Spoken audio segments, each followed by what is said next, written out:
सुना है ICSE board ने कृष्ण चंद्र जी की एक कहानी को सिलेबस से ही निकाल दिया, क्लास 10 के सिलेबस से निकाल दिया, ये कह के कि ये बच्चों के लायक नहीं है, बच्चे से समझ नहीं पाएंगे एंड ऑल दैट।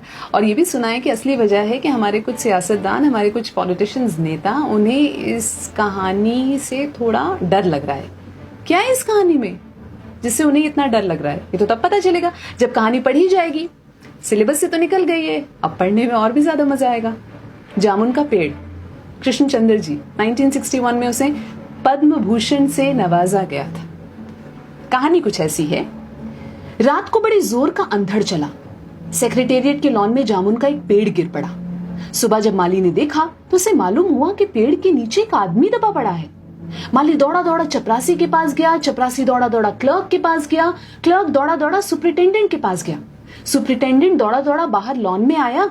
मिनटों में ही गिरे हुए पेड़ के नीचे दबे आदमी के इर्द गिर्द मजमा इकट्ठा हो गया। बेचारा जामुन का पेड़ कितना फलदार था, एक क्लर्क बोला। इसकी जामुन कितनी रसीली होती थी, दूसरा क्लर्क बोला। मैं फलों के मौसम में झोली भर के ले जाता था, मेरे बच्चे इसकी जामुनें कितनी खुशी से खाते थे, तीसरे क्लर्क का ये कहते हुए गला भर गया। मगर ये आदमी, माली ने पेड़ के नीचे दबे आदमी की तरफ इशारा किया। हाँ, ये आदमी, सुपरिटेंडेंट सोच में पड़ गया। पता नहीं जिंदा है कि मर गया, एक चपरासी ने पूछा। मर गया होगा, इतना भारी तना जिसकी पीठ पर गिरे वो बच कैसे सकता है, दूसरा चपरासी बोला। नहीं, मैं जिंदा हूं, दबे हुए आदमी ने बमुश्किल कराते हुए कहा। जिंदा है, एक क्लर्क ने हैरत से कहा। पेड़ को हटाकर इसे निकाल लेना चाहिए, माली ने मशवरा दिया। मुश्किल मालूम होता है, एक काहिल और मोटा चपरासी बोला। पेड़ का तना बहुत भारी और वजनी है। क्या मुश्किल है, माली बोला।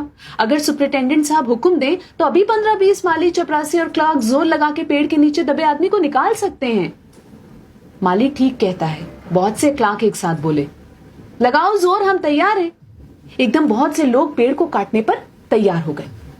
ठहरो, सुपरिटेंडेंट बोला, मैं अंडर सेक्रेटरी से मशवरा कर लूं।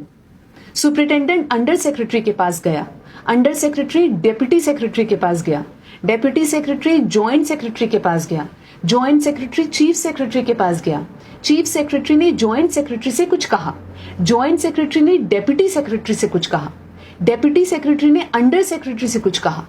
फाइल चलती रही। इसी में आधा दिन गुजर गया। दोपहर को खाने पर दबे हुए आदमी के इर्द गिर्द बहुत भीड़ हो गई थी। लोग तरह तरह की बातें कर रहे थे। कुछ मनचले क्लर्कों ने मामले को अपने हाथ में लेना चाहा। वो हुकूमत के फैसले का इंतजार किए बगैर पेड़ को खुद से हटाने की तैयारी कर रहे थे कि इतने में सुपरिटेंडेंट फाइल लिए भागा भागा आया। बोला, हम लोग खुद से इस पेड़ को यहाँ से नहीं हटा सकते, हम लोग वाणिज्य विभाग के कर्मचारी हैं और ये पेड़ का मामला है, पेड़ कृषि विभाग के तहत आता है, इसलिए मैं इस फाइल को अर्जेंट मार्क करके कृषि विभाग को भेज रहा हूँ, वहां से जवाब आते ही इसको हटवा दिया जाएगा। दूसरे दिन कृषि विभाग से जवाब आया कि पेड़ हटाने की जिम्मेदारी तो वाणिज्य विभाग की ही बनती है। ये जवाब पढ़कर वाणिज्य विभाग को गुस्सा आ गया। उन्होंने फौरन लिखा कि पेड़ों को हटवाने या न हटवाने की जिम्मेदारी कृषि विभाग की है, वाणिज्य विभाग का इस मामले से कोई ताल्लुक नहीं है। दूसरे दिन भी फाइल चलती रही। शाम को जवाब आ गया, हम इस मामले को हॉर्टिकल्चर विभाग के सुपुर्द कर रहे हैं क्योंकि ये एक फलदार पेड़ का मामला है और कृषि विभाग सिर्फ अनाज और खेतीबाड़ी के मामलों में फैसला करने का हक रखता है। जामुन का पेड़ एक फलदार पेड़ है, इसलिए पेड़ हॉर्टिकल्चर विभाग के अधिकार क्षेत्र में आता है। रात को माली ने दबे हुए आदमी को दाल भात खिलाया।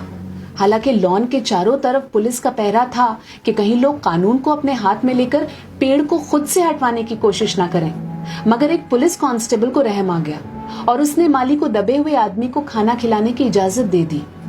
माली ने दबे हुए आदमी से कहा, तुम्हारी फाइल चल रही है, उम्मीद है कि कल तक फैसला हो जाएगा। दबा हुआ आदमी कुछ न बोला।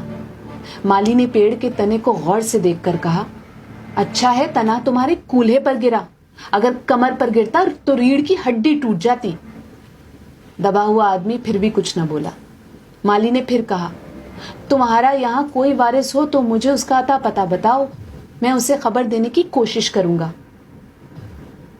मैं लावारिस हूं, दबे हुए आदमी ने बड़ी मुश्किल से कहा। माली अफसोस जाहिर करता हुआ वहां से हट गया। तीसरे दिन हॉर्टिकल्चर विभाग से जवाब आ गया।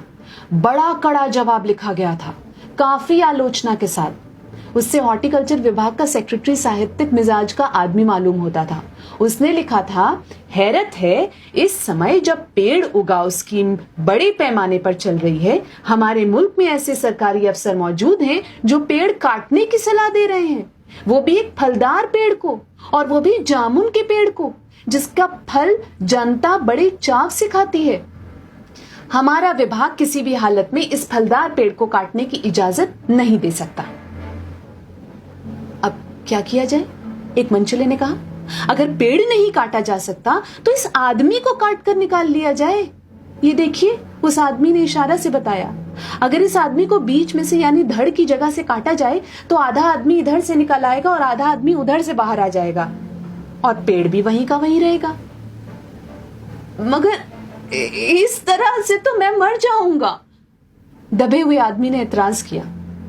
यह भी ठीक कहता है, एक क्लर्क बोला। आदमी को काटने का नायाब तरीका पेश करने वालों ने एक पुख्ता दलील पेश की। आप जानते नहीं, आजकल प्लास्टिक सर्जरी के जरिए धड़ की जगह से इस आदमी को फिर से जोड़ा जा सकता है। अब फाइल को मेडिकल डिपार्टमेंट में भेज दिया गया। मेडिकल डिपार्टमेंट ने फौरन इस पर एक्शन लिया, और जिस दिन फाइल मिली उसने उसी दिन विभाग के उस सबसे काबिल प्लास्टिक सर्जन को जांच के लिए मौके पर भेज दिया। सर्जन ने दबे हुए आदमी को अच्छी तरह टटोलकर उसकी सेहत देखकर खून का दबाव, सांस की गति, दिल और फेफड़ों की जांच करके रिपोर्ट भेज दी कि इस आदमी का प्लास्टिक ऑपरेशन तो हो सकता है और ऑपरेशन कामयाब भी हो जाएगा, मगर आदमी मर जाएगा। लिहाजा ये सुझाव भी रद्द कर दिया गया। रात को माली ने दबे हुए आदमी के मुंह में खिचड़ी डालते हुए उससे बताया, अब मामला ऊपर चला गया है। सुना है कि सेक्रेटेरिएट के सारे सेक्रेटरियों की मीटिंग होगी, उसमें तुम्हारा केस रखा जाएगा। उम्मीद है सब काम ठीक हो जाएगा।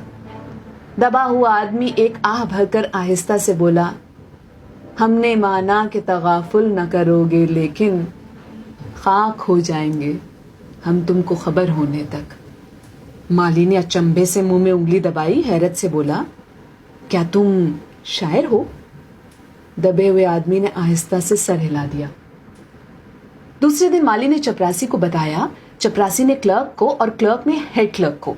थोड़ी देर में सेक्रेटेरिएट में यह बात फैल गई कि दबा हुआ आदमी शायर है। बस फिर क्या था, लोग बड़ी संख्या में शायर को देखने के लिए आने लगे। इसकी खबर शहर में फैल गई और शाम तक मोहल्ले मोहल्ले से शायर जमा होने शुरू हो गए। सेक्रेटेरिएट का लॉन भांति भांति के शायरों से भर गया।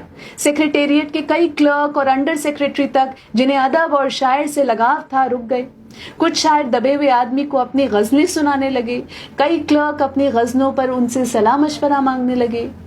जब ये पता चला कि दबा हुआ आदमी शायर है तो सेक्रेटेरिएट की सब कमेटी ने फैसला किया कि चूंकि दबा हुआ आदमी एक शायर है, लिहाजा इस फाइल का ताल्लुक ना तो कृषि विभाग से है और ना ही हॉर्टिकल्चर विभाग से, बल्कि सिर्फ संस्कृति विभाग से है।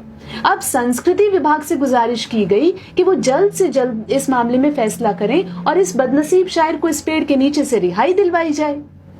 फाइल संस्कृत विभाग के अलग अलग सेक्शन में होती हुई साहित्य अकादमी के सचिव के पास पहुंची। बेचारा सचिव उसी वक्त अपनी गाड़ी में सवार होकर सेक्रेटेरिएट पहुंचा और दबे हुए आदमी से इंटरव्यू लेने लगा। तुम शायर हो? उसने पूछा। जी हां, दबे हुए आदमी ने जवाब दिया। क्या तखल्लुस रखते हो? अवस। अवस? सचिव जोर से चीखा, क्या तुम वही हो जिसका मजमुआ कलामे अक्स के फूल हाल ही में प्रकाशित हुआ है? दबे हुए शायर ने इस बात पर सिर हिलाया। क्या तुम हमारी अकादमी के मेंबर हो? सचिव ने पूछा। नहीं। हैरत है, सचिव जोर से चीखा, इतना बड़ा शायर, अवस के फूल का लेखक और हमारी अकादमी का मेंबर नहीं? उफ, कैसी गलती हो गई हमसे। कितना बड़ा शायर और कैसे गुमनामी के अंधेरे में दबा पड़ा है। गुमनामी के अंधेरे में नहीं, बल्कि एक पेड़ के नीचे दबा हुआ। भगवान के लिए मुझे इस पेड़ के नीचे से निकालिए। अभी बंदोबस्त करता हूं, सचिव फौरन बोला और फौरन जाकर उसने अपने विभाग से रिपोर्ट पेश की। दूसरे दिन सचिव भागा भागा शायर के पास आया और बोला, मुबारक हो, मिठाई खिलाओ, हमारी सरकारी अकादमी ने तुम्हें अपनी साहित्य समिति का सदस्य चुन लिया है। ये लो ऑर्डर की कॉपी। अरे मुझे मगर इस पेड़ के नीचे से तो निकालो, दबे हुए आदमी ने कर्राह कर कहा। उसकी सांस बड़ी मुश्किल से चल रही थी और उसकी आंखों से मालूम होता था कि वो बहुत कष्ट में है। ये हम नहीं कर सकते, सचिव ने कहा। जो हम कर सकते थे वो हमने कर दिया। बल्कि हम तो यहां तक कर सकते हैं कि अगर तुम मर जाओ तो तुम्हारी बीवी को पेंशन दिला सकते हैं। अगर तुम आवेदन दो तो हम ये भी कर सकते हैं। मैं अभी जिंदा हूं, शायर रुक रुक कर बोला। मुझे जिंदा रखो। मुसीबत ये है कि सरकारी अकादमी का सचिव हाथ मलते हुए बोला, हमारा विभाग सिर्फ संस्कृति से ताल्लुक रखता है। आपके लिए हमने वन विभाग को लिख दिया है, अर्जेंट लिखा है। शाम को माली ने आकर दबे हुए आदमी को बताया कि कल वन विभाग के आदमी आकर इस पेड़ को काट देंगे और तुम्हारी जान बच जाएगी। माली बहुत खुश हुआ। हालांकि दबे हुए आदमी की सेहत जवाब दे रही थी, मगर वो किसी न किसी तरह अपनी जिंदगी के लिए लड़े जा रहा था।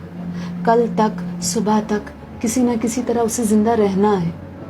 दूसरे दिन जब वन विभाग के आदमी आरा कुल्हाड़ी लेकर पहुंचे तो उन्हें पेड़ काटने से रोक दिया गया। मालूम हुआ कि विदेश मंत्रालय से हुक्म आया है कि इस पेड़ को न काटा जाए। वजह यह थी कि इस पेड़ को 10 साल पहले पिटोनिया के प्रधानमंत्री ने सेक्रेटेरिएट के लॉन में लगाया था। अब ये पेड़ अगर काटा गया तो इस बात का पूरा अंदेशा था कि पिटोनिया सरकार से हमारे संबंध हमेशा के लिए बिगड़ जाएंगे। मगर एक आदमी की जान का सवाल है, एक क्लर्क गुस्से से चिल्लाया। दूसरी तरफ दो हुकूमतों के ताल्लुकात का सवाल है।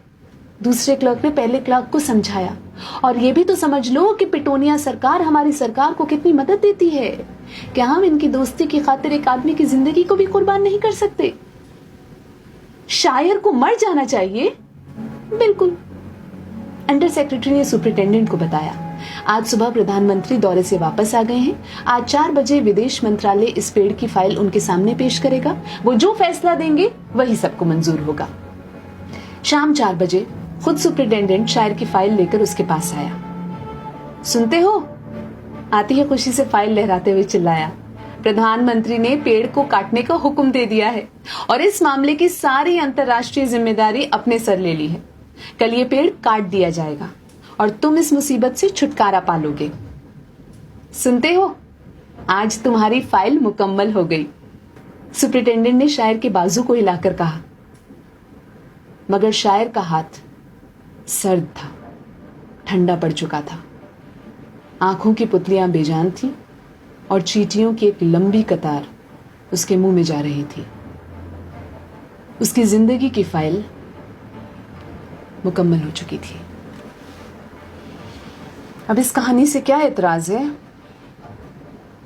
आप खुद ही समझदार।